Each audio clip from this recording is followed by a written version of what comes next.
sudah tak ingat pula sebut Datuk Seri Jawatan Perdana Menteri masa itu. Perdana Menteri Mekah pada masa itu benci dekat Nabi. Cari bukan sekadar benci, cari jalan nak bunuh Nabi. Nabi hidup dalam keadaan pada ketika itu dilindungi oleh orang besar, orang kuat, pentadbiran di kota Mekah. Yang pada ketika itu penasihat kerajaan Mekah pada ketika itu Abu Talib, yakni bapa saudara. Abu Jahal ni tak berani nak lawan Abu Talib sebab Abu Talib ni penasihat. Dia mengambil kuasa daripada datuk ayah dia, Abdul Muttalib. Lalu Abu Talib diberi kuasa oleh Abdul Muttalib ketika mana Abu Talib nak meninggal. Diberi kuasa ni kepada Abu Talib dan melantik Abu Talib sebagai penasihat kerajaan Mekah. Jadi Perdana Menteri masa itu tak berani nak lawan Abu Talib sebab dia penasihat. Maka Nabi SAW pada ketika itu boleh hidup, boleh duduk dengan perlindungan yang diberi oleh Allah melalui Abu Talib. Ringkas cerita Tuan-tuan, Abu Talib jatuh sakit. Ketika mana Abu Talib jatuh sakit, isteri Nabi juga yang memberi perlindungan daripada segi sudut kewangan juga jatuh sakit. Mereka sakit sama. Rasulullah SAW berdepan dengan suasana yang agak runcing. Nak macam mana nak jaga makcik lagi, nak jaga isteri lagi. Kedua-duanya susah. Tapi Nabi lalui menjaga bapa saudara dia, menjaga isteri dia yang sakit tengah. Kedua-duanya sakit itu kerasan. Isterinya juga sakit tua, bapa saudara sakit tua tapi penyakit yang berat. Sampailah mereka cerita bapa saudara Nabi SAW Abu Talib meninggal. Ketika Abu Talib nak meninggal dunia, Nabi melalui satu perasaan yang amat sedih kerana bapa dia tak sempat nak mengucap. Dan dia ajar kepada bapa saudara dia suruh mengucap pasal dia tak nak mengucap. Dan mengikut riwayat mudah saya nak cerita tuan-tuan sekalian, Abu Talib mati dalam keadaan tidak sempat beriman dengan Nabi SAW mengikut ajaran Islam. Tetapi tuan-tuan sekalian, dalam kitab Syekh Muhammad Habas membicarakan sirah Nabi, ada beberapa pandangan ulama dia tidak meletakkan Abu Talib di kedudukannya bagaimana. Kerana nak menghormati Nabi SAW dan Nabi terlalu sayang dengan bapa saudara. Sehingga Nabi meletakkan air liur dia dari satu seluruh tubuh badan bapa saudara dengan niat supaya bapa saudara tidak akan disentuh oleh neraka. Nabi ni hebat tuan-tuan sekalian. Pasal kata dengan air liur dia tersentuh kulit dengan kulit Nabi. Kulit yang tersentuh tu api neraka tak berani nak bakar. Dunia lagi pun tak boleh nak bakar. Api neraka juga siapa tak boleh sentuh kulit yang tersentuh dengan kulit Nabi SAW. Hebat Nabi tu sebenarnya. Ketika bapa saudara dia meninggal, isteri dia sedang sakit tenang, dia melalui satu keadaan tahun yang diletakkan sebagai kesedihan yang amat sangat. Selang beberapa hari, mengikut riwayat dalam kitab Sirah Muhammad Abbas sebut, selang 3 hari. Ada riwayat kata 15 hari. Ada riwayat kata 1 bulan. Tak kisahlah tuan-tuan, nama mana sekalipun. Tapi dalam 4 tahun itu, berlaku 2 kematian besar. Isteri Nabi Sayyidatina Khadijah itu wafat pada ketika itu. Yang paling banyak memberi sokongan kepada Nabi. Hatta Khadijah pada ketika itu seorang bisneswoman yang terkenal dan hebat serta berjaya pada ketika itu. Di kota Mekah sebut nama Khadijah semua orang tahu sebab terkenal dengan kehebatan selok-belok perniagaan dan kekayaan. Habis harta dia diberikan kepada Nabi untuk Nabi buat kerja dakwah Islam. Tiba-tiba dalam Nabi guna nak pergi berjalan dan dia hidup dengan usaha dibagi oleh Khadijah. Khadijah yang disayangi oleh Nabi SAW meninggal. Wafat juga tuan-tuan. Persoalannya ulama bahaskan kenapa 2 perkara ini berlaku ketika mana kemuncak Islam sudah naik. Allah Ta'ala nak bagi tahu, ulama mentafsirkan bahawa sejarah ini berlaku kerana Allah tak bagi tahu bahawa pergantungan pemimpin yang Allah Ta'ala lantik untuk menjaga amanah Allah bukan pergantungan kamu kepada manusia. Kita tidak bergantung dengan manusia. Kita hanya letakkan pergantungan kita kepada Allah Subhanahu Wa Ta'ala. Ini yang kita nak nampak sebelum berlaku peristiwa Isra Mi'raj. Nabi ajar dah. Sejarah telah ajar kita supaya kita meletakkan pergantungan hanya kepada Allah. Nak jalankan Islam yang Allah saja yang bagi. Cuma manusia ni sebagai pembuka jalan untuk kita mudah nak bawa dakwah Islam. Lalu Nabi SAW hidup dalam keadaan seperti itu, tuan. Orang yang penting Nabi tak nak apa. Ketika itu terbuka ruang oleh Abu Jahal untuk nak membunuh ataupun mengambil tindakan kepada Nabi. Lalu Nabi fikir, ringkas cerita, Nabi pergi jumpa keluarga sebelah ibu Nabi untuk mendapatkan pertolongan yang banyak duduk di Taif yang diberi nama kaum Bani Saqifah. Duduk di Taif. Pada ketika itu Bani Saqifah ni adalah kaum Bani yang memerintah kota Taif. Yang menjadi raja pada ketika itu adalah kerabat ibu Nabi. Nabi pergi reka cerita, Nabi jumpa semua sekali, mereka tolak Nabi SAW. Sampai Nabi keluar, Nabi duduk 11 hari di Taif, Nabi keluar dan dibaling dengan batu. Bukan sekadar keluar saja-saja, keluar kena hina lagi. Bukan sekadar penghinaan biasa, Nabi dibaling, dikumpulkan oleh Bani Saqifah. Anak-anak kecil, anak-anak sindrom, anak-anak yang tak ini, suruh balik. Kamu tengok lelaki yang pakai jubah sekian-sekian lalu, kamu balik dengan batu. Dibalik Nabi berdarah, sampaikan Zaid bin Harithah yang pada ketika itu ikut Nabi, merasakan bahawa Nabi dia terus sangat dah. Hingga Zaid berhenti sebab dia keliling itu Nabi. Dia berlari keliling Nabi untuk nak jadikan badan dia sebagai perisai daripada balingan-balingan batu yang dibaling oleh mereka yang diarahkan oleh tuan raja Bani Saqifah pada ketika itu. Nabi keluar, sampaikan Zaid bin Harithah terdengar bunyi kasut Nabi berjalan seolah-olah macam ada air dalam kasut Nabi. Tentang jemaah kalau kita berjalan kasut ada air macam mana Nabi. Sampai di tempat rehat, mereka cerita tanya, Zaid tanya pada Nabi, kenapa kamu penuh dengan air? Nabi keluar dalam kasut dia. Nabi lihat dalam kasut dia, Zaid lihat dalam kasut Nabi bukan air, tapi darah yang mengalir daripada tubuh Nabi. Tuan-tuan yang dirahmati Allah SWT, permulaan nak berlakunya peristiwa Isra dan Mi'raj. Ujian dan cuba hebat. Kenapa tuan sekalian? Di sana adanya suatu natijah, keputusan yang cukup besar yang Allah Ta'ala nak berikan kepada Nabi SAW. Sebab tuan-tuan sekalian, saya sebut awal pada tuan-tuan, kalau sekadar tuan-tuan nak dengar cerita Nabi, tuan-tuan baca buku. Tapi kalau kita nak mengambil intipati yang harus sejarah ini, kita tak dapat lihat bagaimana kesan yang dilalui oleh Nabi melalui proses tarbiyah Allah Subhanahu Wa Ta'ala. Hari ini tuan-tuan, kita lalui proses tarbiyah ada sampai tahap ini tu semua. Nak suruh bagi dengan ceramah, sampai kita seksa tak dengan ceramah. Tak ada tuan-tuan sekalian. Tak ada. Yang hari tengah kuliah, sampai kita seksa tak. Nak mereka kuliah kena marah, kena paksa. Kalau kau mari kali ni siap, kau balik, kau tidur kat luar. Tak ada. Tak ada orang rumah besar dalam bangki juga dengan ceramah mana ni, akan tidur kat sofa. Ada tak? Tak ada. Kita boleh jawab, yakin kalau kita ada tarbiyah. Kita yakin. Sofa pun tak apalah, sofa sokut. Okey juga sekalian. Sebab kita ada keyakinan tarbiyah. Tapi kalau tak ada keyakinan, okey tak apalah, memang tak pergilah kuliah. Kalau pergi kan kita tidur sofa pula. Sebab tak ada tarbiyah. Kita tengok sebab apa tarbiyah Nabi SAW. Ini satu. Yang kedua tuan-tuan sekalian, sebelum berlaku di soal, dia belum masuk lagi tuan-tuan sekalian. Terus 10 malam ni tuan-tuan sekalian, orang kena tunggu lah.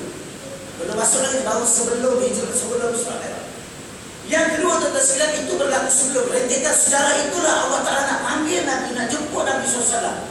Kerana kesedihan yang berlaku kepada Nabi, sampaikan menurut ulama sirah menetapkan tahun itu diberi gelaran dengan gelaran tahun Amul Hasib, tahun kesedihan. Nama itu dipopularkan dengan nama tahun kesedihan bagi Nabi SAW. Teruknya Nabi SAW melalui proses. Bila nak berlakunya peristiwa Isra dan Mi'raj, sebelum berlaku, Allah SWT dah tarbiyah awal. Tuan-tuan cuba tengok tarbiyah awal dia bagaimana. Sebelum itu juga tuan-tuan, Allah SWT buat pula Nabi. Pastikan Nabi ini datang dalam keadaan yang bersih, dalam keadaan yang suci, untuk Nabi SAW bertemu dengan Allah SWT. Kata tengok, Nabi SAW dipanggil, dijemput oleh Allah melalui malaikat Jibril, lalu dibaringkan Nabi. Ada dua riwayat, saya sebut dekat tuan. Nanti kata tuan tengok, semalam Ustaz Ridwan kata lain, Ustaz kata lain, tak ada dua keadaan. Pertama, Nabi SAW diambil ketika Nabi sedang berehat di Kaabah. Yang kedua, tuan-tuan sekalian, Nabi SAW diambil oleh malaikat melalui atap rumah Nabi, dibuka oleh malaikat, Nabi diangkat oleh malaikat melalui rumah Nabi. Dua keadaan sejarah. Sebab kalau tuan-tuan buka Dr. Yusuf Qardawi, dia membincangkan sejarah Isra Mi'raj, dia menolak beberapa pandangan kerana kata dia banyak sangat benda-benda yang ditambah-tambah. Yang paling puas sekali mengatakan bahawa Nabi sedang beribadah di Kaabah pada ketika itu bersama dengan sepupu dia, Ja'far bin Abi Thalib. Tuan-tuan terhormat Allah sekalian, ketika Nabi duduk tuan-tuan sekalian, datang Jibril, sentak Nabi, ambil Nabi SAW, sentak Nabi SAW. Sentak ni disebut dalam surah Nabi. Ketika mana nak panggil sentak Nabi, nak bagi tahu Nabi ini bila kamu guna. Ambil serius perkara ni, jangan buat main-main. Orang ajak kita semayang, jangan main-main, kena serius dalam perkara agama. Tapi kita perkara agama tak serius mana tuan-tuan sekalian. Ini pengalaman sudah tarik Nabi. Lalu dibawakan Nabi Jibril dan diberi kami tahu dia adalah utusan Allah. Lalu minta Nabi bersedia untuk menerima. Kerja yang dibuat oleh Jibril. Maka Jibril diperintah oleh Allah untuk membelah dada. Belah dada Nabi. Ketika belah dada Nabi dan sekalian, Allah SWT mengeluarkan satu ketul. Jibril keluarkan satu ketul benda hitam. Yang nama dia Alaqah, nama dia Ustaz. Benda itu sekalian, benda itu tempat duduknya bisikan syaitan. Syaitan lagi bisik. Betul tak pernah kena bisikan syaitan? Tak pernah pun. Sebab tak nampak syaitan. Syaitan dia nak bisik, tak mari ni sudah. Kalau macam kawan kita bisik, dia datang bisik nak kena kita, senang kalau syaitan dia pula. Dia mari dia pemampau sudah. Ini tak ada nak nampak sebab kita tak nampak syaitan. Dia bukan bisik macam tu. Dia letakkan rasa lintasan hati. Khawatir. Rasa hati tu. Ish. Sampai dia dengar lah ceramah esok ada lagi. Syaitan lah tu. Ish. Apa benda ceramah macam ni? Baliklah. Syaitan tu lah. Dah duduk dalam majlis ilmu lari balik. Syaitan. Bukan dia setan, dia dapat bisikan setan. Ini Nabi beritahu ni. Bisikan itu datang untuk setan. Dia datang, dia akan memikirkan sesuatu yang baik daripada yang baik dalam keadaan dia duduk tempat yang baik. Orang duduk majlis ilmu untuk setan, nak lari daripada majlis ilmu dengan tanpa sebab rasa malas dia. Malas lah balik. Itu bisikan setan. Dia ada seketul lagi itu dia buat keluar. Lalu dicuci dan tuan-tuan sekalian daging tu. Dibersih dan dicucikan. Tuan-tuan jangan bayang macam mana berlaku membedah. Betul ke cerita ni? Betul-betul macam tu saja. Tak ada action ke? Tak ada nak letak paham mula ke? Jangan fikir. Contoh kerja kita. Orang Melayu ni rajin tak kerja pasal. Dia fikirkan letak tu pakai apa? Gunting ke? Pisau ke? Tak fikir. Itu kerja dia. Allah Ta'ala boleh buat daripada tak ada kepada ada. Itu pun pernah kepada kita fikir. Kalau tu kerja Tuhan tak perlu fikir. Kita kena ingat itu kerja Allah. Allah perintah Jibril dia berluah dari Nabi dia keluarkan seketika. Maka benda itu dicucikan lalu diletakkan dalam benda itu terselain digantikan. Tempat bisikan syaitan ini diletakkan 3 benda. Pertama diletakkan hikmah. Kedua diletakkan ilmu dan ketiga diletakkan keimanan Nabi Nabi. 3 benda ni. Diletakkan. Kenapa 3 benda diletakkan sudah? Allah Subhanahu Wa Taala nak bagi tahu orang yang nak layak berjumpa dengan Allah ni mesti dia ada hikmah. Mesti dia kena ada ilmu. Mesti dia kena ada iman. Dan kita dah sekalian, ni tuan-tuan, kita tak semayang kita sekalian. Nak masa kita nak bertemu Allah, lebih kurang Nabi tu Tuhan ni. Nabi nak bertemu Allah, Allah nak buat. Itu saya kata tadi. Kalau tuan-tuan nak baca sejarah, tuan-tuan baca je. Tetapi intibati dia bagaimana? Ulama dah garis berbagai-bagai bentuk intibati. Maka intibati berlaku dalam peristiwa sebelum diangkat di Isra dan Mi'raj kan. Allah tak nak bersihkan jiwa manusia. Kerana apa? Orang yang layak bertemu dengan Allah adalah orang yang jiwa dia bersih. Yang ada hikmah dalam jiwa dia. Bila bersih ada hikmah dia. Yang ada ilmu dalam apa yang dia buat. Knowledge, maklumat. Yang ada iman dalam pelaksanaan ibadat dan pertemuan dengan Allah. Hari ini tuan-tuan sekalian awal semayang. Mengikut pentafsiran ulama surah. Apa dibahas sekalian? Itu menunjukkan bahawa Tuhan nak bagi tahu salah satu di antaranya sama ada ibadat kita ataupun tidak. Kalau saya dan tuan-tuan hari ini kita bertemu dengan Allah ketika kita sembahyang maghrib tadi, dalam keadaan kita tak ada ilmu. Tak ada ilmu itu bukan sebab tak mengaji. Bukan sebab tak ada ilmu saya, sebab malah mengaji. Ngaji ada di malah mengaji. Maka amalan yang kita buat tadi Tuhan tak terima. Sebab menjadi sisi. Sebab kamu tak layak bertemu dengan Allah. Sebab nak kena tahu. Kalau tuan-tuan kata sembahyang ikut dia orang sembahyang tanpa ada ilmu, sembahyang tuan-tuan tak terima. Tak terima. Macam mana nak tahu? Macam mana tuan nak terima sembahyang tak tahu. Kita tak tahu apa yang perlu kita buat. Timbul masalah dalam solat. Sebab kita tak ada ilmu. Ilmu menjadi penting.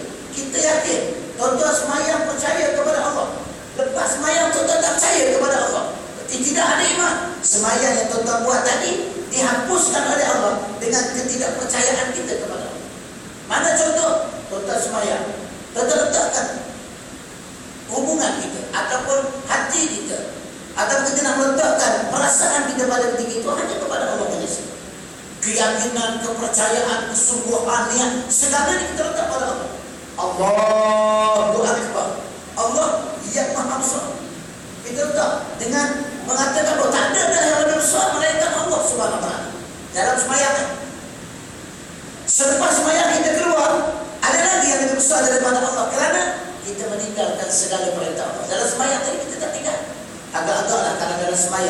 tuan-tuan sengaja meninggalkan rukun dengan semayang, apa hukum semayang? Lepas dia batal. Berarti semayang tuan-tuan tak sah. Kalau tuan-tuan meninggalkan rukun dengan sengaja, Allah Akbar, malah baca Fatihah. Tak payah baca lah. Tak nak baca Fatihah, biarlah tak nak baca. Nak baca surah je tu, baca. A'udzubillahi dalam malah baca Fatihah. Surah pula A'udzubillahi baca. Sengaja meninggalkan rukun, maka semayang tak sah. Itulah amalan yang ada dua. Itu sebab diletakkan keimanan. Kita keluar daripada solat, ada tak sengaja dengan sengaja kita meninggalkan perintah Allah. Kalau dengan sengaja, maka tuan-tuan lihat, amalan kita terhapus kerana perkara yang kita lakukan selepas itu solat. Ini hikmah daripada keimanan, ilmu dan hikmah yang wujud dalam pengujian dari Nabi Sallallahu Alaihi Wasallam. Saya ringkaskan tuan-tuan, tak itu dimaksud di tuan 3 perkara.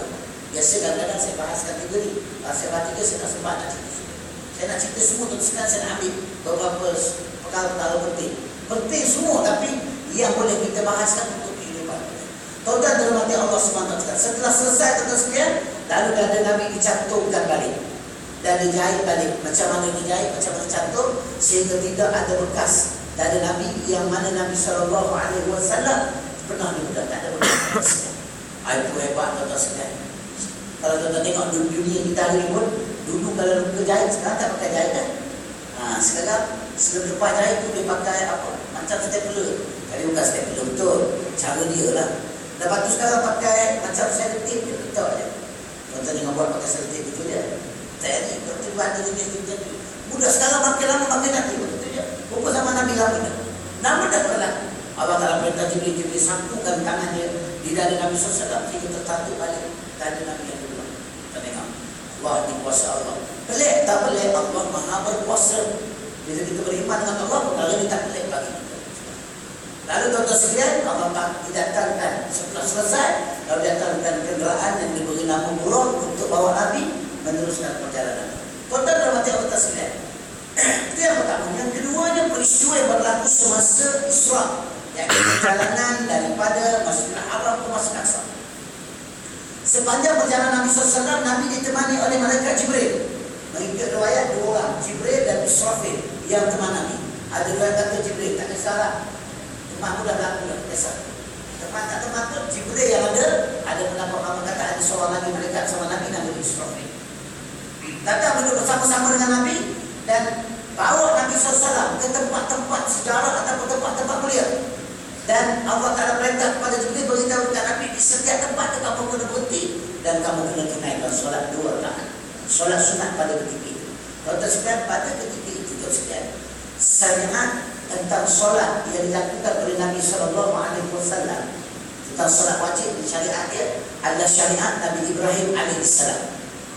Dia hanya sembahyang pada waktu pagi dan sembahyang pada waktu petang. 2 waktu, waktu terbit matahari dan waktu tenggelam matahari. Itu dia waktu mereka sembahyang. Syariat Nabi Ibrahim AS. Itulah solat yang Nabi buat sebelum Nabi menerima ibadah solat. Ada sebelum Isra ni, itulah solat buat. Dicampur dengan amalan-amalan solat sunat yang lain. Cara macam mana solat dia, saya pernah jumpa dalam satu kitab ketika belajar dulu sekalian. Tak pernah tahu macam mana cara dia. Pernah satu kitab dinakalkan satu kitab itu diberitahu oleh seorang syekh ketika belajar dulu. Semayang dia berbentuk jenis tafakur. Dia duduk bertafakur dan sujud kepada Allah. Macam mana acara syariat? Kita tak ikut syariat itu. Kita ada syariat Nabi Muhammad SAW. Yang ada benda itu sekalian. Saya cerita dekat tuan-tuan ni sebagai maklumat. Ada benda yang kita tak ikut dan kita tak buat. Kita kena tahu. Ada ini yang tuan-tuan kena tahu begitu. Tak apa. Untuk tahu benda sekalian. Nanti orang tanya banyak pula tu sekalian. Sebab orang Melayu kita ni terkenal dengan banyak bertanya. Lepas tu tadi yang pelik-pelik pula tu. Pelik sangat. Siapa untuk bidan Nabi? Lepas beranak tu macam mana? Tali pusat Nabi tu dipotong ke? Cerita sampai tali pusat Nabi tu sekalian. Ini saya cerita pengalaman saya tu sekalian. Pengalaman saya ketika cerita sampai ada orang punya tanya sampai tali pusat Nabi boleh tanya. Jaga pusat kau sudah ada sini pusat Nabi. Oh cerita Nabi lahir tu cerita tu dia ada je. Ada cara tentang pusat Nabi tu macam mana? Siapa asal dekat Nabi dan cerita Nabi di insan yang terlalu mulia. Allah Ta'ala buat terbaik untuk dia terus sekalian. Allah jaga dia, Allah turun malaikat untuk jaga dia. Dan tak sama macam kita ni, walaupun dia manusia biasa, penjagaan dia berbeza. Cuma ada perkara yang saya sebut kadang-kadang bila saya dah banyak ceramah tentang ni, banyak persoalan. Jadi saya akhir bila ceramah saya akan sebut. Sebab benda ni pernah ditanya. Jadi saya sebut dekat tuan-tuan sekalian tentang perkara ni tuan-tuan sekalian. Okey. Tuan-tuan dirahmati Allah SWT. Dalam perjalanan Nabi, saya tak nak cerita banyak. Saya kata dah tuan-tuan semua dah tahu lah peristiwa-peristiwa yang berlaku, antara peristiwa yang berlaku tuan-tuan sekalian, tuan-tuan sekalian, ketika dalam perjalanan daripada Masjidil Haram tak sampai ke Masjid Aqsa. Antara perkara yang berlaku dapat Nabi SAW diperlihatkan kepada Nabi SAW orang yang sedang bercucuk tanam dan terus menuai hasil tanaman mereka. Tanam itu Nabi tengok, Nabi jumpa tu sekali. Pelik betul kan? Betul ke Nabi ni Nabi jumpa yang Allah Ta'ala pandangkan, memperlihatkan kepada Nabi. Tuan-tuan ingat, kembali balik kepada ayat Quran yang kita baca, linuriyahu min ayatina, untuk aku perlihatkan kepadanya tentang kebesaran dan kehebatan kami, yakni Allah Subhanahu wa Ta'ala. Tuhan itu awalah. Mana jalan yang aku nak bagi itu, Tuhan tu hebat. Nak tunjuk kau tak boleh pernikahan, kau balik kena cerita dekat rumah kamu. Sebab hari ini kita tu sekalian, orang yang ambil sejarah Islam merah ni, kena tahu Tuhan ni hebat. Tapi hari ini tuan-tuan sekalian, ada manusia berani lawan Tuhan. Dengar surat merah tu sekalian, tahanggur surat merah. Pernah ustaz yang ceramah dah mati pun dia hidup lagi. Tapi tak faham macam mana nak menghormati, macam mana nak mentaati perintah Allah. Sampai tak ada yang rasa sombong nak lawan perintah Allah. Bukan manusia yang tak suka. Sebab saya sebut dekat tuan, saya selalu ulang dekat tuan-tuan dekat mana-mana tempat saya. Kalau sekadar nak baca sejarah, tak payah buat ceramah, tuan-tuan boleh baca. Sejarah ni banyak, tuan-tuan beli buku macam-macam ustaz tu sejarah. Buku anak-anak kita belajar sekolah, perseraut ilmu, macam-macam belajar. Cuma tuan sekalian, kita bukan sekadar nak tahu sejarah, tapi kita nak tahu apa sebenarnya berlaku dalam sejarah. Kenapa dalam setiap tahun berlaku berbagai-bagai perubahan? Sebab banyak tuan-tuan, sejarah ni Allah Ta'ala buat cukup luas. Maka ada yang tak sempat. Malam saya cerita dekat tuan-tuan, tak habis. Kalau saya tak habis, saya pun tak nak cerita semua. Kalau saya tak nak cerita, tuan-tuan lagi tak nak dengar. Kompon tak nak dengar sekalian. Sebagian besar yang umur setengah abad datang sekalian, tak nak dengar sekalian. Banyak pejam dan kecil kau ni sekalian. Sebelum bangun pejam, dia kebun dulu. Tidur sekalian. Jadi tak nak datang sekalian. Jadi boleh cerita sekadar. Tahun depan cerita lagi. Kita dengar isu. Kita tak dengar lagi. Akan banyak sebab maksud daripada sejarah Nabi itu terlalu luas. Tuan-tuan dirahmati Allah Subhanahu wa Ta'ala sekalian.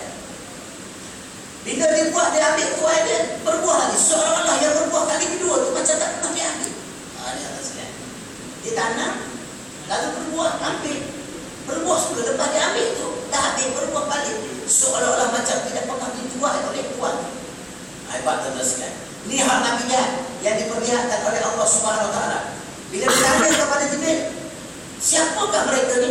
Jibril kata mereka ni lah di antara kaum dan umat kamu yang duduk di dunia, yang mana mereka ni berjihad fi sabilillah. Duduk dekat dunia, tapi hidup dia memperjuangkan agama di jalan Allah Subhanahu wa Ta'ala.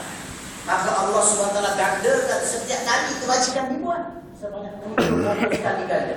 Sehingga kami dapat gandaan yang lebih daripada itu lagi. Maka Tuhan contohkan inilah ketika mereka duduk di dunia, mereka duduk pada golongan fi sabilillah, memperjuangkan agama Allah, menegakkan hukum Tuhan, bercakap walaupun manusia benci, walaupun manusia tak suka. Dia cakap juga tentang Islam. Di mana dia dapat? Memang dekat dunia kadang-kadang tak dapat. Berjuang teruk-teruk pun tak dapat juga tuan sekalian. Bekerja teruk kadang-kadang tak dapat. Tapi Allah Ta'ala bagi gandaan dia.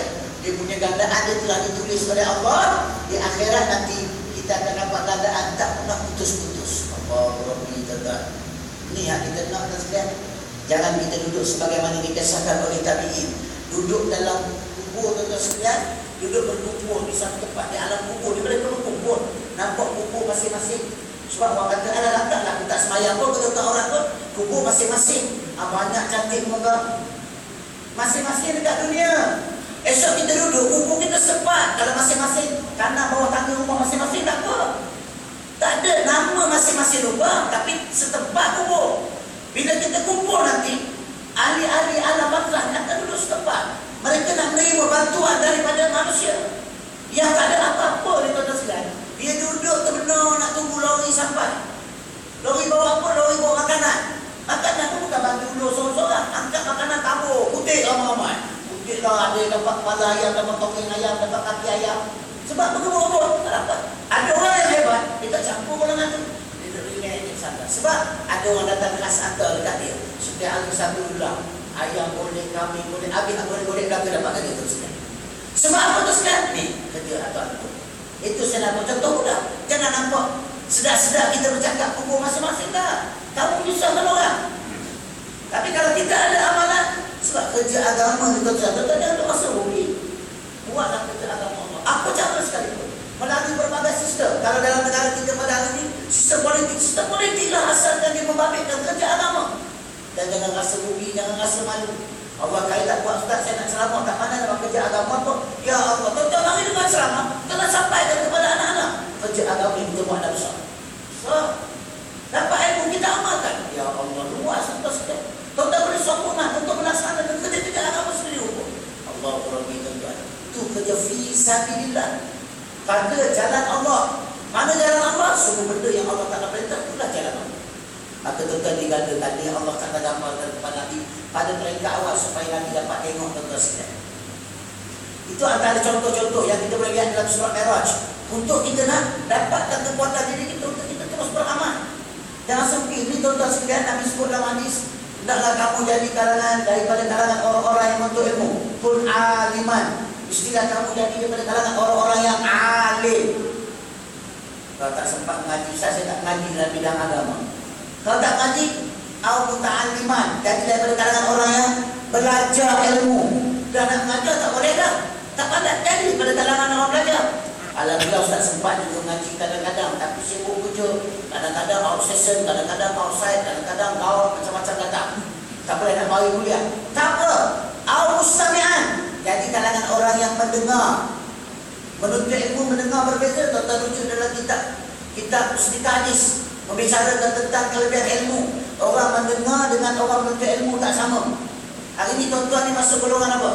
Kita masuk golongan mustami'an, mendengar. Oh tak masuk nombor 2? Tak masuk. Sebab tak berapa rajin. Sebab tak ada orang yang belajar, dia mesti ada catatan. Kita tengok dalam Quran sebut Nun wal qalami wa ma yasturun. Allah Ta'ala sebut dalam Quran, mesti kena ada catat ni. Imam Syafi'i dia dengar kuliah Imam Malik. Datang-datang dengar kuliah. Imam Malik baca kitab Muwatta. Dia terlupa bawa pen bawa kertas. Dia tengok Imam Malik mengajar, dia pun tulis. Ambil jalan ni, dia tulis kat kanan. Imam Syafi'i tak boleh buat. Imam Syafi'i dia boleh buat. Tuan-tuan jangan pakai tulis kat tangan pula lepas ni. Tak ada, kita buat kertas. Kita tulis pun tak boleh baca batu pula. Kalau tulis atas tapak kanan kan, kita nampak apa tu sekalian. Imam Syafi'i buat sebab dia nak jadikan diri dia orang yang menuntut ilmu. Dia beza dengan sekalian. Tak apalah. Orang tu mungkin dah satu ketiga balik dah. Balik kita jadi bengok terus. Ketiga tu okey lagi, tak masuk tulangan bengok. Tapi kalau kita tak nak, mungkin ketiga balik tu. Ada lagi tu. Kalau dah tak dapat mustami'an atau hebat, tak dapat sibuk sangat kerja, apa tak tahu masa. Tak ada datang dah habis, datang dah habis. Tiap-tiap malam datang habis. Dah balik kerja, jam dan sebagainya. Tak sempat. Mestilah kamu duduk dalam golongan orang yang cinta kepada majlis ilmu. Kalau tak sempat, tapi kalau sempat cinta saja tak jadi. Balik pukul 6, setengah sampai ke rumah. Relax, orang bagi tahu sampai malam ni ada ceramah saudara. Tak apalah, aku cinta pada majlis ilmu. Lepas tu duduk kat rumah, tengok Gusti. Oh, tu bukan cinta, dia nak apa tu kan? Cinta apa benda je dia. Cinta ni, setelah tak ada cara kita nak buat, kita rasa cinta pada tu. Itu baru betul. Duduk rumah, goyang kaki, kita tarik serang, hari 2-3 round. Cinta majlis ilmu tak datang majlis. Tak masuk golongan yang cinta. Yang mana cinta? Duduk dalam kereta, jam. Dapat dengar majlis ilmu. Pasal radio, Allah, hati rasa seronok. Itu dimasuk golongan orang yang cinta. Apa dia? Nabi bagi tahu. Nabi kata apa? Wala takunu khamisan. Jangan jadi orang yang terima. Tadi jadi dah. Siapa yang terima? Ngajar tak boleh. Belajar pun tidak. Mendengar pun tidak. Benci pula orang menuntut ilmu. Ataupun majlis ilmu. Fatahlah, Nabi kata, kamu akan binasa di sisi Allah. Sekarang ada jenis golongan tak suka. Ustaz mengajar reject Ustaz. Mampu ayo itu Ustaz. Kalau dia kena reject dan Ustaz dia rejectnya. Betul sekalian. Bagi tahu lah nak reject betul tak betul tu sekalian. Saya mengajar tersekian, sempat juga aku kena reject, gitu tersekian. Bukan jawab mesti kita kalau anak kita tersekian. Ada juga reject tersekian, Ustaz tak ada mengajar bersuara. Saya kata kenapa susah habis kau? Mesti lain habis aku mengajar tak ada masalah, mesti dia kita reject. Mesti itu pun dia tak belajar dengan orang, dia belajar dengan mereka yang jin-jin dia. Agaknya begitu lah. Reject Ustaz, tak suka baca ilmu. Nabi kata apa? Fatahlah kamu akan binasa. Dia melakukan tersekian. Kalau tak dinikmati Allah SWT, itu nak cerita kepada kita tentang perkara-perkara ilmu tu nak kita bawa. Ini amalan-amalan fisabilillah. Banyak lagi fisabilillah. Dalam fisabilillah terus sekarang ulama kategorikan jenis fisabilillah. Yang paling baik orang yang berperang, bukan sekadar bercakap, tapi berperang, menegakkan hukum Allah, lalu dia mati, maka dia mati syahid dalam fisabilillah. Sebab orang yang ilmu pun dia masuk kita syahid. Orang yang mati dalam menuntut ilmu juga termasuk syahid. Ada juga sebagai syahid dunia. Ada orang tukang menuntut ilmu mati kan sekalian. Pernah berlaku dekat saya kata sekalian, saya kuliah subuh mati kata sekalian. Bukan saya mati, orang tukang kuliah subuh mati. Kata sekalian, umur 82 tahun kata sekalian. Datang dengan kuliah, saya kenal Pak Haji tu. Tiap bulan saya datang, dia datang kuliah. Dia datang kuliah, subhanallah. Sepanjang mula saya mengajar kat masjid tu, dia datang semua. Tapi satu hari kalau saya baca kelas, saya tengah bagi kuliah. Orang riuh juga, baru dia nak habis sekalian, orang riuh kat belakang kumpul. Pak Haji Hamzah tu dia pensan. Dia pensan bila tengok muka dah biru. Atas ibu saya tu saya tengok. Saya pergi pegang dia, saya kata tengok dia dah umur dah 80 lebih tu sekalian. Saya tengok dalam mati, saya kata dah ada dapat ini. Tapi saya tak ada buat, takut tak cepat mati dia. Saya pun kata dah tak ada ni. Saya pun ada dia mengucap. Dia sempat mengucap 2 kali tu sekalian. Dia kata, Mustafa terakhir dalam rumah Allah. Allah Ta'ala syahid. Biar baik kita mati dalam tukang ngaji kan, daripada mati tengok musti dan faedah maksudnya. Faedah dan hati dia suka musti lah. Nama Allah senyap. Orang dalam tu tengok belakang lagi dia senyap sekali. Ingatkan dia yang tutup. Tak ada buat senyap sebab tak tahan. Jadi macam tu dia suka na'udzubillah. Cari jalan yang terbaik dan kita duduk fi sabilillah. Betul dalam hati Allah Subhanahu wa taala sekalian. Ada bapak saya nak buat satu perkara itu sekalian. Ada satu kaum yang dilihat oleh Nabi SAW, lelaki dan perempuan, dan mereka makan daging mentah dan busuk. Sedangkan daging masak ada di tepi dia tak nak makan masak, nak makan hak busuk juga. Lalu Nabi tanya kepada dia, kenapa mereka ni? Dia kata perempuan dan lelaki ni ada mereka yang suka melakukan zina, sedangkan lelaki dan perempuan itu masing-masing mempunyai suami dan isteri. Allahu Akbar. Allah tentang baru ini saya tanya pejabat agama kata sekalian, Ustaz, proses antara kes-kes yang banyak berlaku dalam Islam, ada tak kes pelik-pelik? Saya tanya. Allah Ta'ala dapat tangkap suami dengan isteri orang, ini bukan satu benda yang jarang-jarang, biasa.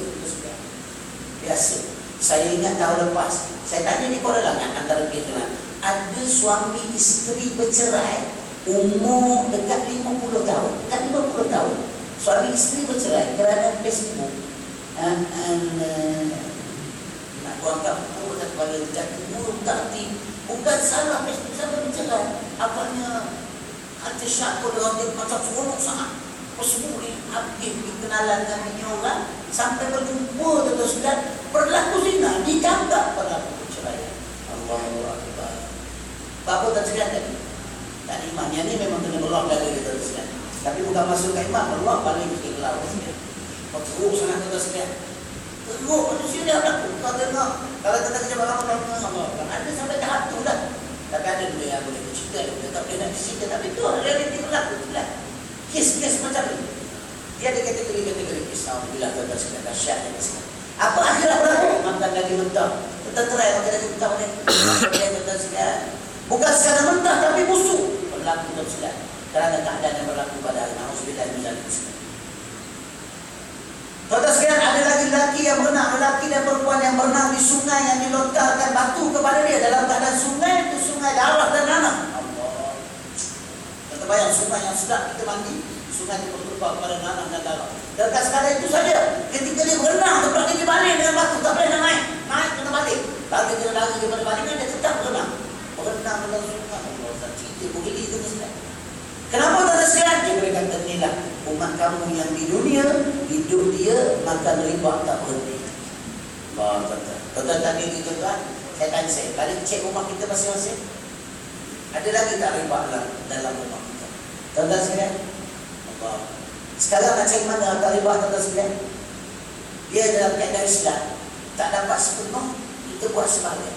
Maka kalau ada cara Islam, tinggalkan cara lain, ambil cara Islam. Walaupun cara Islam itu tidak 100%. Kalau kamu tak mampu nak selesaikan semua, kamu dapat melakukan sebahagian Quran yang terbaik. Tuan-tuan, hari ini banyak terlebih tuan-tuan dapat penyamam di rumah dan sebagainya. Sistem Islam ada, gunakan sistem Islam.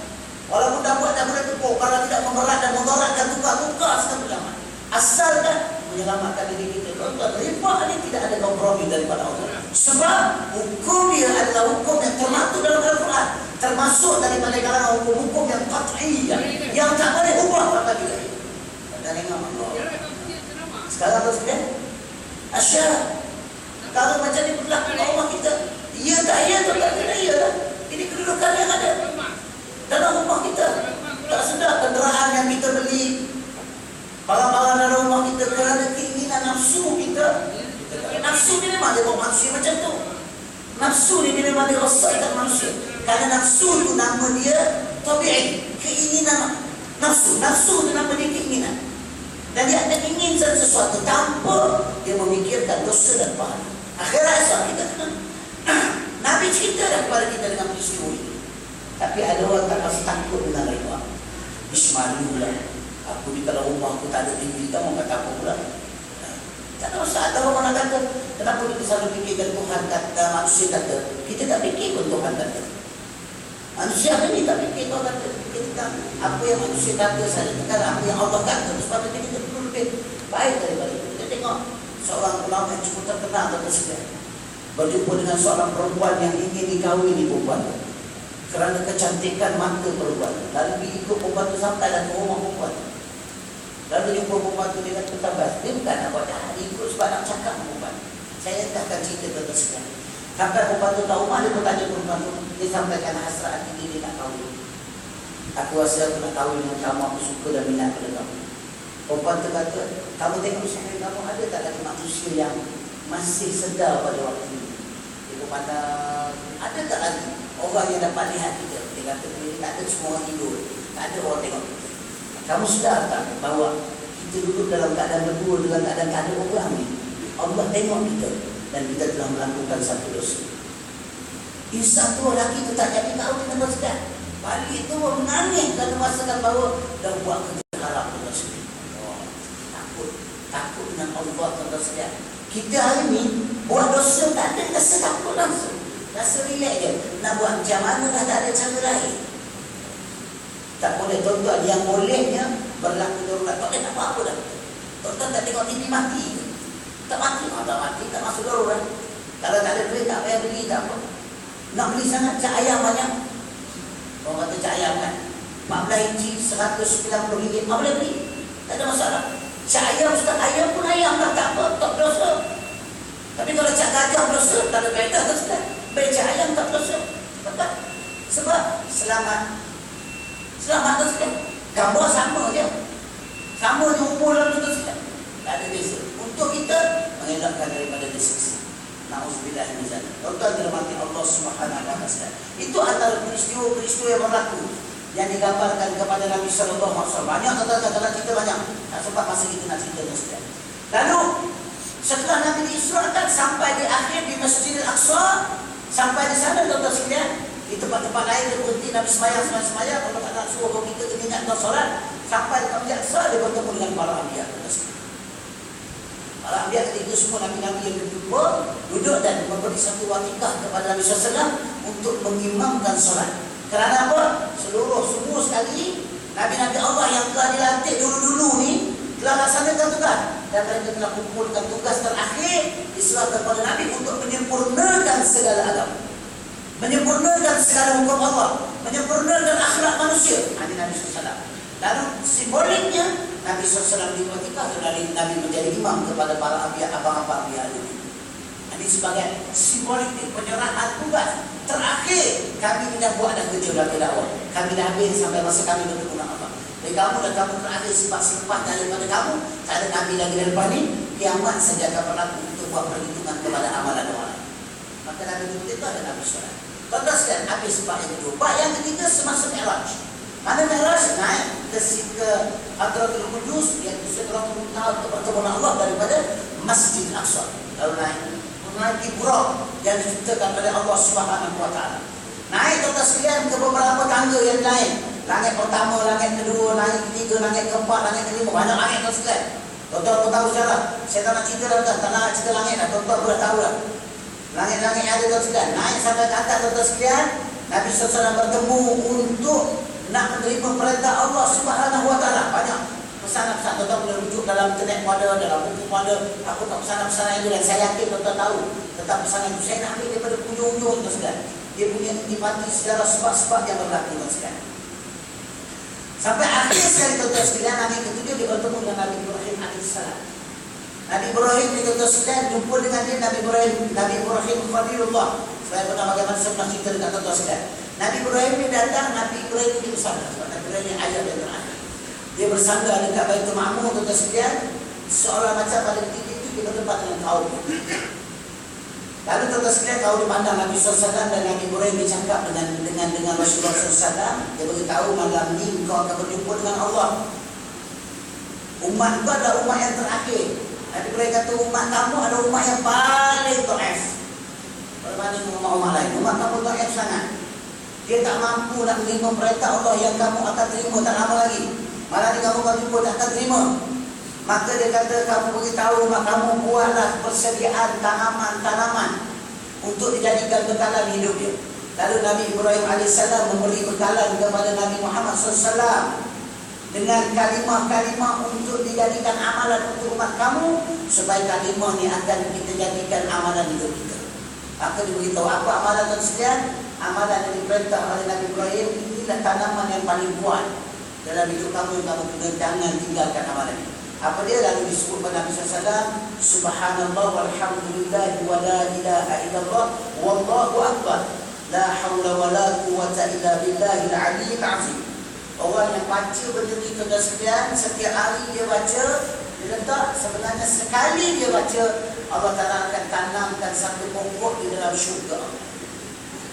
Kamu buatlah. Nabi Ibrahim ni ayah kepada manusia. Setelah mana berlaku banjir besar pada dunia, mati semua orang, dia antara keturunan yang terakhir juga. Bapa pertama Adam AS dah, keturunan itu mati habis belaka. Tinggal Nabi Ibrahim yang dipanggilkan bapa ni, bapa kita juga. Maka dia dah melahirkan keturunan yang lain melalui Nabi Ismail sampai Nabi Muhammad SAW sampai zaman kita. Maka teruskan peringatan yang dibagi, dia beritahu kamu umat kamu doa sangat. Doa mana umat kamu ni tak apa nak rajin. Macam kita kan tak apa nak rajin teruskan datang. Ada yang betul-betul datang ni memang datang alhamdulillah, ada yang datang terpaksa. Saya tak tahu lah, saya bakal cakap je. Tuan-tuan sekalian tahu kita datang kerana apa tuan sekalian. Tak apa nak rajin, tapi kalau kamu beramal dengan ni, insya-Allah Allah Taala bagi kekuatan. Sebab sekalian benda ni kita amal. Sebab kalau kita tengok antara ayat-ayat yang dikaitkan dengan ayat-ayat syifa pun, inilah ayat-ayat yang boleh digunakan untuk menghindarkan diri daripada dimasuki syaitan-syaitan ataupun makhluk-makhluk halus. Tuan-tuan dirahmati Allah SWT sekalian. Lalu diberikan setelah itu diminta supaya Nabi SAW baca dan beritahu kepada umat kamu supaya dibacakan benda ni sekalian. Dan ketika dibaca, insya-Allah Allah Ta'ala akan meletakkan bacaan yang ikhlas, akan meletakkan satu pohon dalam syurga Allah. Lalu ketika akhirat nanti, amalan kita akan diambil daripada tanaman yang kita simpan sebagai saham kita di akhirat. Allah kita bersiap tidak antara bukti besar yang kita dapat lihat. Amalan yang mudah, tetapi kadang-kadang manusia tidak meletakkan amalan-amalan ini untuk kekuatan diri. Tuan-tuan dan puan-puan sekalian, setelah Nabi naik, Nabi terimalah satu perkara cukup besar yang dipanggil solat. Solat tuan sekalian, begitu juga berlaku. Nabi turun naik daripada 50 jadi 5 waktu. Baiklah cerita Nabi turun dengan membawa 5 waktu yang tidak dikurang sikit pun pahalanya. Yang asalnya 50 waktu tu tak kurang sikit pun pahala. Cuma bilangan sembahyang dia kurang. Tuan-tuan cuba bayanglah kalau 5 waktu tu subuh berlaku. Sempat tuan-tuan nak sembahyang. 5 waktu tak sempat tuan-tuan sekalian. Dia pula 50 waktu tuan-tuan sekalian. Betul pun tak sempat tuan-tuan sekalian. Sembahyang tuan-tuan sekalian. Jadi 5 waktu pahala tak kurang tuan-tuan sekalian. Hari ini ada orang sembahyang ada tuan-tuan sekalian. Siapa yang dapat rasa saya bukan soal kanan, saya nak soal untuk jadikan persoalan dan tuan-tuan terjawab dengan amalan sendiri-sendiri. Balikkan ada tak mata cuba jawab. Siapa yang sayangkan semayang lebih daripada disayang harta dunia ni? Kita jawab. Saya kena jawab tuan-tuan sudah. Saya pun tak tahu dah sayang atau tidak saya kepada soalan. Saya mau contoh mudah. Tuan-tuan tidur malam, tuan-tuan saya kita semua lagi tidur. Dengar-dengar kita tidur tuan-tuan sudah, pukul 3 pagi bunyi alarm kereta. Apa tuan-tuan buat? Hari kena jawab ni, tak jawab mati apa. Tuan-tuan dengar alarm kereta, tuan-tuan buat apa? Tuan-tuan akan ringkas bangun untuk pergi ke kereta. Sebab apa dah pergi tuan-tuan? Ada orang nak curi kereta. Bangun tuan-tuan sekalian daripada atas kaki tu, bangun, rompak tu, tinggal semua. Tak sedar, tak pakai apa-apa tuan-tuan sekalian. Kalau ada bos-bos komen ni, maka sup-sup pergi. Sebab nak tengok siapa nak curi kereta ni. 3 pagi tuan-tuan sekalian. Pergi tengok tak ada apa-apa. Rupanya kucing rompak tak ada apa-apa tuan-tuan. Kita punya bangun tuan-tuan sebab kita sayangkan harta kita. Harta kita tu. Harta tu boleh bawa ke mana? Boleh bawa ke dunia je. Kita mati pun kita nak bawa tuan-tuan sekalian. Nak bawa macam mana? Kena ada kereta lain pula. Naik habis cik punya Serena. Apa tu Alphard, ada Alphard. Sekarang orang jenazah sama sekarang betul tak dapat Alphard. Tak apa dah tuan-tuan sekalian. Masih hidup tak dapat naik, mati dah berapa boleh naik. Dan mesti ada Alphard. Di sini aku tak tahu kereta apa tuan-tuan sekalian. Kita tengok mesti sekarang apa buat tuan-tuan sekalian. Oh subhanallah. Kereta jenazah pasal nak mati cepat nak naik Alphard tuan-tuan sekalian. Dah hidup tak naik. Tak dapat juga. Kita rasa harta. Harta tu memang tak boleh bawa sampai kat pintu kubur. Dapat kita dah sendiri. Tak ada apa-apa.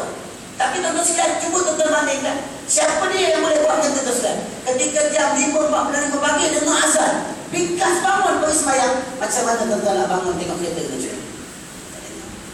Saya tak dekat tuan-tuan, saya kat saya ni. Saya kat saya. Dan tuan-tuan, cuba kita nilai. Balik kita fikirkan, apakah dengan azan yang dilakukan, kita boleh ringkas bangun. Bukan suruh bangun macam tadi sampai ketinggalan ayat. Bukan.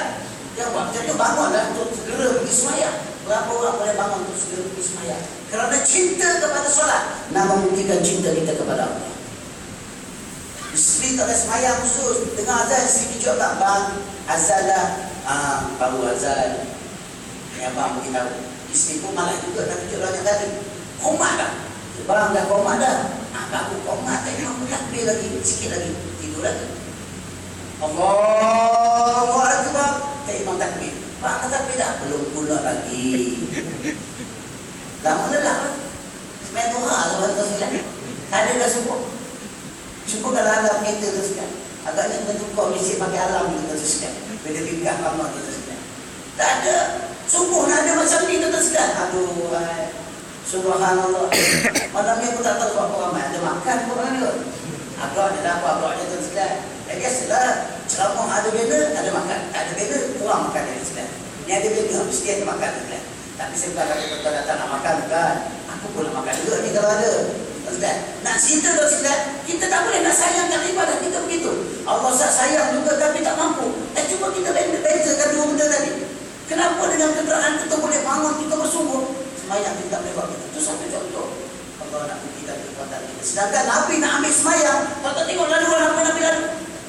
Derita daripada awal lagi Nabi menerima suatu penderitaan, penyiksaan cukup rasa. Nak terima satu benda je solat. Allah Akbar. Hari ini kita ambil bahasa merah di solat tu macam tak ada apa-apa.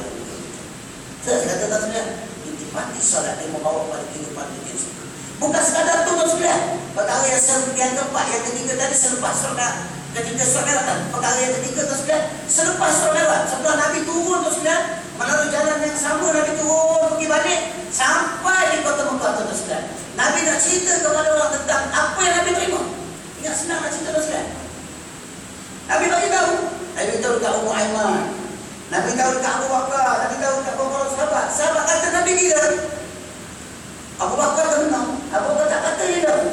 Kau kata termenang tak? Abu Bakar yakin apa yang keluar daripada mulut Nabi tidak ada yang tipu dan semua benar belakang. Tanya memang saudara jawab. Memang kata kamu akan berdepan dengan teman dan orang akan kata kamu gila. Aku percaya. Tapi orang lain kata kamu tak betul. Edgar cerita tuan-tuan sekalian bawa tumpah Bakar. Nabi kata Bakar, aku nak beritahu kepada penduduk Mekah secara umum. Dia kata ya Rasulullah, kamu akan berdepan dengan suasana yang pelik hari ini. Tak apa Bakar, kamu pergi buat urusan. Aku nak buat ceramah ini. ceramah aku nak isytiharkan cerita yang berlaku padaku. Apa pergilah pergi pada koni minta permen ceramah tu sekalian. Dan ceramah orang ramai datang permen tangkap pula Nabi. Pergi apa-apa ustaz dapatkan permen, cari speaker, cari semua dapat permen. Tetap Nabi pun datang. Mari semua dah orang datang ni. Isya hukum dekat masjid-masjid semua panggil. Mari ramai orang sudah kumpul. Datang Abu Jahal pertama sekali datang sekalian. Abu Jahal, Nabi tanya pada Abu Jahal.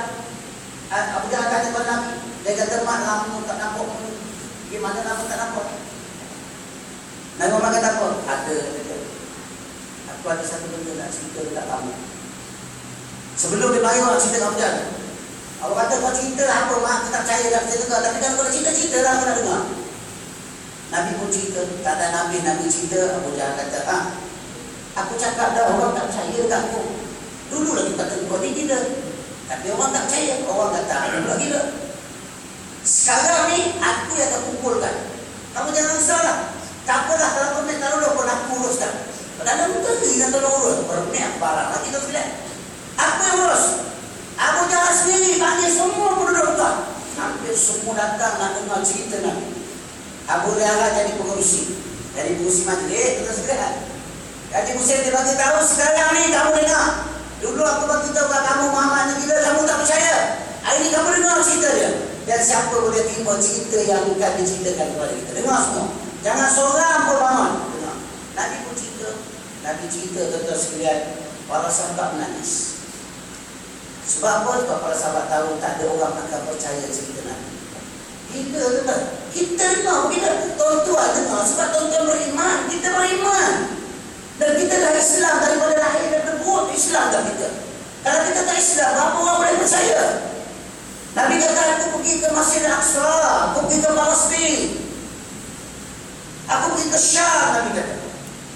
Jumpa Masjid Al-Aqsa, Baitul Maqdis. Aku pergi ke sana. Lepas tu aku naik 7 petala langit. Bila pergi, petang semalam aku pergi. Balik pagi ni, tuan-tuan tengok. Pergi petang balik pagi. Betul ke ni? Nabi kata tentu berlaku. Apa yang kamu nampak? Dia ambil cerita satu persatu. Dah lah pergi sekejap. Macam-macam cerita, macam-macam tempat pergi melawan. Satu malam kita di sini. Tuan-tuan percaya? Tuan-tuan takkan percaya kalau kita tak ada ilmu tentang ni. Semua tak percaya. Hatta pada ketika itu, ramai di antara sahabat yang kembali murtad di jalan Allah. Murtad tuan-tuan sekalian. Kenapa Allah Ta'ala buat kerja pelik macam ni? Pelik Tuhan ni. Tuhan suruh Nabi Muhammad SAW berdakwah. Orang dah ikut Islam. Lepas tu Tuhan suruh Nabi buat kerja sampai dah orang tak nak percaya. Kenapa Tuhan buat? Ini persoalan manusia. Kenapa Tuhan buat? Allah SWT bagi kekuatan kepada Nabi. Ada kalanya kamu bercakap orang terima kamu. Tapi kamu ingat agama Allah bukan sentiasa orang terima. Ada waktu orang akan cuma orang hina kamu. Orang hina betul sekalian. Orang kata orang tak boleh terima. Tetapi ingatlah, itulah hakikat kehidupan perjuangan yang kamu lalui pada hari ini. Tak terima tuan-tuan sekalian. Atas sahabat datang jumpa Abu Bakar, wahai Abu Bakar. Betul kau Nabi cerita ni. Abu Bakar kata, apa yang keluar daripada mulut Nabi bagi aku semuanya benar. Walaupun aku tidak pernah melihat dengan mata. Abu Bakar punya hebat. Kerana apa kata iman. Hari ini kata sekarang. Kita cerita tentang Quran. Tengah-tengah Quran ada tu. Ambil Quran sendiri. Tengah-tengah baca Quran. Ini hukum yang Allah Ta'ala sebut. Mesti kita melaksanakan perintah Allah. Allah Ta'ala kata dalam Al-Quran. Barang siapa yang tidak melaksanakan hukum Allah yang telah diturunkan oleh Allah, kamu termasuk golongan orang-orang yang fasik. Barang siapa yang tidak melaksanakan apa yang diturunkan oleh Allah, kamu termasuk orang zalim. Barang siapa yang tidak melaksanakan apa yang telah diturunkan oleh Allah, kamu termasuk orang kafir. Tengah-tengah ada dalam Quran. Masih tanya lagi, betul ke tu? Kita tengok. Ni zaman sekarang ni, zaman kita ni. Zaman kita betul sekalian. Kalau dia mari masjid dengar kuliah malam ni, atau malam-malam lain, alhamdulillah dia tak dengar kuliah ni. Apa persoalan ni dia tak dengar kuliah. Kuliah tak mau dengar, majlis ilmu tak mau dengar. Lepas tu mempersoalkan tentang ilmu Allah. Nabi tidak ada bukti lagi betul sekalian. Quran tak habis lagi Nabi bawa. Dan tak ada buku Nabi cerita. Cuma Nabi cerita apa yang dia lalui. Kalau hari ni lah tuan-tuan, saya bercakap ikut apa yang saya lalui. Tuan-tuan boleh percaya? Cara percaya dia betul Ustaz ni, lain macam dia cerita. Semua sebagai besar sahabat murtad kembali ke Islam. Sebelum tu macam-macam Abu Jahal nak jaga. Dah timbul bagai-bagai contoh. Abu Jahal kata, betul ke kamu punya sedasa? Betul. Okay, sekarang aku nak panggil orang sana. Orang Masjid Aqsa, orang Palestin. Abu Jahal panggil seorang, kau orang Palestin. Kau cuba tanya apa yang tentang Masjid Aqsa pada Muhammad dan Muhammad cerita. Betul tak betul dia jawab? Tak senang tuan-tuan nak pergi Masjid Aqsa daripada Mekah ke Masjid Aqsa. Bukannya dekat terus kan? Hari ini naik kapal terbang dekat, Nabi naik buruk terus kan? Masa tu orang sebut buruk dan tanpa orang tak tahu. Buruk? Apa benda buruk? Orang tak tahu. Orang punya gambarkan unta dan keldai di masa tu. Laju mana unta boleh pergi sampai satu malam naik ke langit? Tak ada. Buruk. Nabi sebut dia naik buruk pun orang dah gelap. Gelap terus kan? Sebab orang tak pernah tengok. Tuan-tuan tak pernah tengok orang terbang, dia baru besi terbang. Kita kata apa? Jakun tuan-tuan. Tapi tuan-tuan dah biasa tengok, kita tak pelik lah. Tapi sebab apa? Sebab Nabi dia bukan bergerak dengan sendiri. Tetapi Nabi bergerak di atas pergantungan kepada satu kuasa yang lebih besar daripada Nabi. Sebagaimana tuan-tuan sedia maklum, semua Teluk Paling Mengarah nak pergi ke Syam untuk makan masa bulan-bulan tuan-tuan. Rasa tak ada sampai ke Syam, mati kita langgar je. Tapi boleh tak ada sampai ke Syam dalam masa 40 minit? Mustahil? Tak mustahil. Saya turun lagi di Dr. Sekalian, tidak ada syarat ke Syam. Saya turun, semua terduduk atas selipur saya. Saya pun naik kereta. Semua dah naik kereta dengan saya. Syum saya pergi Syam, 40 minit saya sampai. Saya turun, semua tu turun juga. Dia jumpa dengan semua Syam. Semua Syam kata, lain macam kau ni. Kau ni bukan orang Syam ni. Sebab rumput lain. Sebab rumput orang Teluk ni, rumput orang Dawur dia lain sikit. Tak rumput orang Syam. Lain kau daripada mana? Aku daripada Teluk Paling Mengarah. Semua tu cakap. Teluk Paling Mengarah, kau datang bila? Aku tadi. Sekarang pukul 9. Kau datang bila? Aku dalam pukul 8 lebih tadi aku tolak. Apa semua salah kata? Teluk tu semua teluk ni gila rumput ni. Dia kata semua tu gila.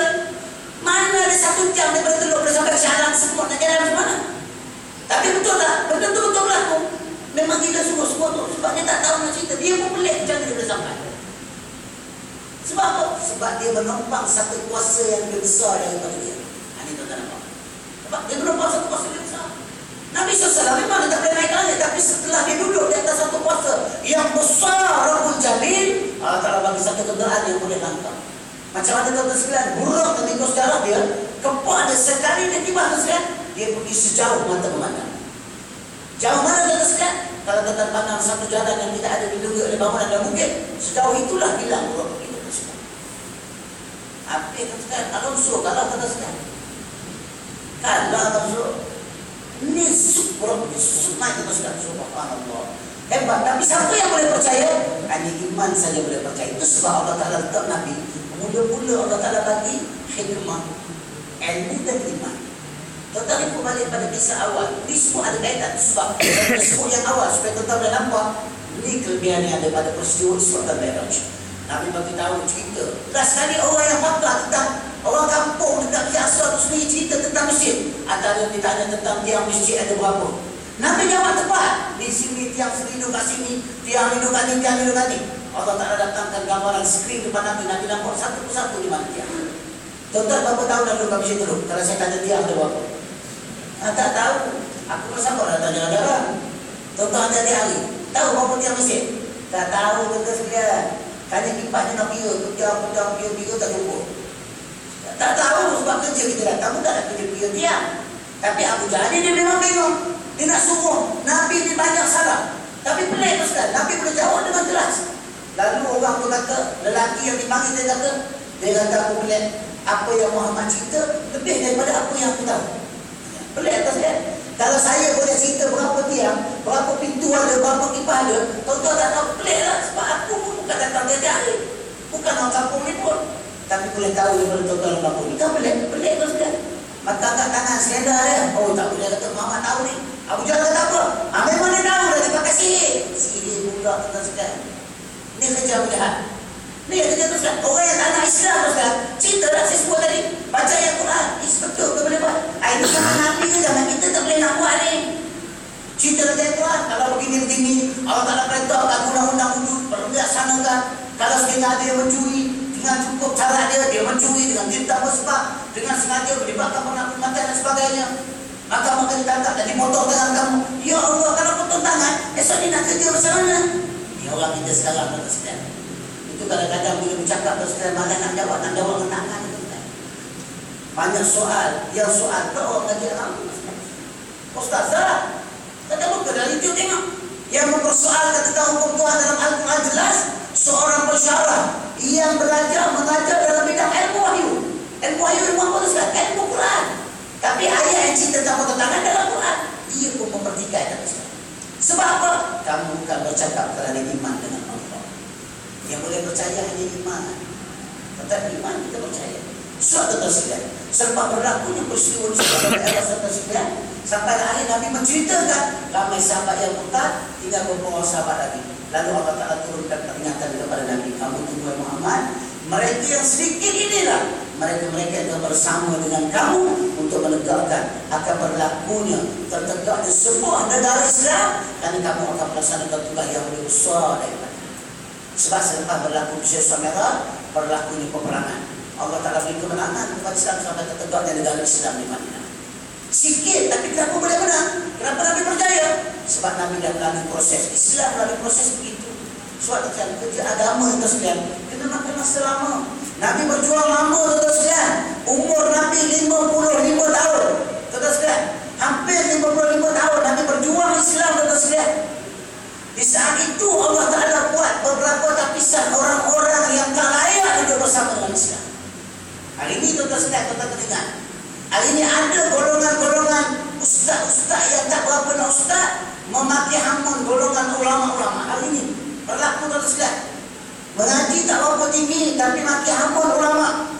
Menggunakan blog, menggunakan email, menggunakan benda-benda dalam alam maya. Hari ini tuan-tuan sekalian, mengaji tak lama mana? Tak hebat mana? Saya cerita dekat tuan-tuan, saya berdepan dengan beberapa orang ustaz. Kita bercakap. Lalu saya membagi hujah kerana ada beberapa ustaz yang sebaya dengan kita ni. Kadang-kadang dia bercakap lain, saya bagi tahu. So kalau ulama besar bercakap dalam bab hukum, ya kita tak pernah belajar dalam bab hukum. Kita tak tahu, itu bukan bidang kita. Kita hanya mengaji dan ada benda dalam bab khilaf. Ini pakar. Bagi tahu dan dia pakar bagi khilaf. Apa yang kita boleh tahu? Akan tak tahu, kamu kena belajar. Bukan kamu hina ulama. Kena belajar kalau kamu tak tahu. Kalau kamu rasa tak betul, kamu berhujah. Bukan dengan kamu menghina golongan ulama. Ilmu tak ada. Saya cakap dengan dua orang, tuan-tuan. Seorang tu engineer. Cakap dengan saya. Cerita tentang beberapa pandangan ulama berlaku. Cerita tentang saya bagi tahu dekat dia, tuan pakar dalam bidang engineer. Apa yang tuan cerita, saya kena percaya. Ustaz-ustaz ulama lain kena percaya sebab mereka tak pakar dalam bidang tuan. Kami terpaksa respect dengan tuan sebab tuan hebat dalam bidang. Tapi dalam bidang agama, tuan kena respect dengan kami. Bukan saya hebat dah, tapi saya memang mengaji dalam bidang ini macam mana tuan mengaji dalam bidang tuan. Saya mesti respect dengan tuan walaupun tuan mengaji bukan bidang agama. Tapi saya respect sebab saya tak tahu tadi. Maka tuan orang yang alim dalam bidang. Tapi kenapa dalam agama tuan tak mengaji agama? Tuan nak mempersoalkan hukum yang kita bahas sekarang. Tak respect. Kalau tuan tengok sejarah Imam Malik. Sekarang Imam Malik belajar kitab Muwatta. Dia lekat satu bab berkadaan dengan bintang. Dengan cerita tentang ru'yah, tentang bintang yang ada. Seorang muda yang dikenali dengan seorang pakar, tak salah saya nama dia Syekh Abdul Rahman. Saya lupa nama penuh dia tersebut. Pakar dalam bidang cakrawala, astronomi. Allah Ta'ala beri kelebihan kepada dia, dia boleh tengok bintang dengan mata kasar, dia boleh tunjuk akan timbul bintang ni, selepas bintang ni, dan berapa bulan akan datang ini kepakaran yang dia ada. Bila Imam Malik baca kitab Muwatta, dia bincang tadi, dia lekat dalam bab perkara ni. Budak ni ketika itu umur dia 12 tahun. Mengikut riwayat 12 tahun. Dia bangun, dia berbetulkan Imam Malik. Dia bagi tahu setahu saya begini cerita. Imam Malik tercengang. Budak dia 6 PSA aku tak habis lagi tu pun. Kejut Imam Malik. Tapi Imam Malik seorang ulama hebat. Dia tak lawan sebab dia tahu dia salah dan dia betul. Esok hari dia kuliah subuh dia tukar. Hari ini aku tak belajar. Kamu budak main. Kamu ajar apa yang kamu tahu tentang bintang yang Allah Ta'ala cipta. Budak tu tak nak duduk kursi dulu. Kursi Imam Malik tak nak duduk. Sebab memang dulu-dulu tuan-tuan sekalian orang dulu-dulu belajar Tak dibenarkan duduk di kursi guru, tak boleh duduk. Sebab hilang berkat. Saya ingat saya belajar di Mama tu sekalian. Kita dah peringkat abang-abang besar ni nak mengajar adik-adik, kalau ustaz tak datang untuk guru dia bisa kita suruh ganti, tak duduk atas tempat guru tu sekalian. Kalau tak kursi guru kita duduk atas lantai biasa. Takut tu sekalian, ngaji dah tak pernah rajin, malah guru tu sekalian. Duduk atas kursi tu pulang kita berkat, tak tahu apa satu. Tinggal di bakar je sekalian. Ada yang 10 bulan. Takut tak duduk tu sekalian, sebab guru kata tak berkat. Takut berkat tu sekalian, takut hilang berkat ni. Dia tak duduk tu sekalian. Imam Ali marah dia. Kamu kena duduk. Kamu tak boleh duduk tu kalau tempat guru kamu. Sekarang ni kamu jadi guru. Aku ni murid kamu. Imam Ali tu sekalian. Siapa Imam Ali tu sekalian? Imam Ali ni mazhab Maliki bersandarkan kepada nama dia. Ulama faqih. Subhanallah. Kitab negara, kitab muktabar dalam mazhab Imam Malik. Itu mazhab Maliki nama kita Al-Muwatta. Kitab fiqh yang menceritakan perbahasan pandangan pegangan Imam Malik daripada mazhab Malik. Dia duduk tu sekalian. Dia nak dengar budak daripada seorang budak yang dianggap guru dalam hati. Kerana apa? Dia respect budak ni kerana ilmu yang kamu ada. Hari ini ada golongan hak mengaji tak sebab apa? Lawan ulama, hina ulama. Kaitan dia hanya ustaz saja title dia. Nak lawan ulama yang hebat. Dengan kutukan-kutukan yang cukup dahsyat. Apatah lagi kalau kita tidak ada ilmu. Subhanallah tuan-tuan sekalian. Benda yang kita tak tahu, kita kena sebab Tuhan sebelum Quran apa? Fasalu ahla zikri in kuntum la ta'lamun. Tanyalah kepada ahli zikri, ahli-ahli yang mengetahui dalam bidang dia. Jika sekiranya kamu tak tahu, Tuhan tak sebut dalam Quran tu. Tak sebut ulama kerana apa? Kerana Tuhan nak belajar keadaan. Siapa dia ahli? Ahli dalam bidang masing-masing. Tuan-tuan nak masak nasi, tak pernah masak. Biasa masak 20 je masak tuan-tuan. Hari ni orang bagi amanah nak masak satu kawan. Tuan-tuan nak tanya siapa? Tak boleh, kita kena tanya ulama dulu. Tanya saya, jawab tak jadi nasi. Sebab saya tak reti. Walaupun saya ustaz, tapi ustaz bukan bidang itu. Bukan bidang masak nasi. Kamu kena tanya tukang masak. Dia bukan ustaz. La ilaha, dia ustaz masak. Ni ustaz ni manusia panggil. Maka tu bidang dia, maka dia termasuk golongan ahli zikri. Tanya dia, maka dia beritahu sekian-sekian di tempat dan di benar. Sebab kita kena respect dalam bidang masing-masing. Ini yang berlaku pada sidang Isra Mi'raj. Maka setelah mana Allah SWT membuat tapisan, tinggallah mereka-mereka yang sanggup duduk untuk mempertahankan moral Islam. Sebab tuan-tuan, saya dan kita hari ini Isra Mi'raj bukan cerita Nabi naik langit saja. Kita nak cerita intimati yang berlaku dalam Isra Mi'raj antara perkara yang kita rumuskan sebagai berikut.